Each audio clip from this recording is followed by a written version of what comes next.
Hello' guys, মোৰ অন্য এটা ভিডিঅ'লৈ তোমালোকক জনাইছোঁ স্বাগতম। আজি মানে মই গাইজ ৰাতিপুৱাই সোনকালে উঠি পোনে পোনে যাবলগীয়া হ'ল নগাঁও। ৰখক কিয়নো গৈ আছোঁ আপোনালোকক মই কৈ আছোঁ। আজি মানে গাইজ মায়ে ৰাতিপুৱাই ক'লে যাওঁ বৌ মৃত্যুঞ্জয়লৈ, আৰু মানে মৃত্যুঞ্জয় আমাৰ ইয়াৰ পৰা 83 কিলোমিটাৰ দূৰ, সেইকাৰণে আমি গৈ আছোঁ।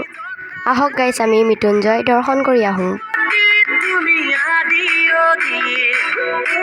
চতিয়াৰ পৰা 83 কিলোমিটাৰ অতিক্ৰম কৰি আমি পাই গ'লোঁ নগাঁও। এয়া হৈছে মৃত্যুঞ্জয় মন্দিৰ।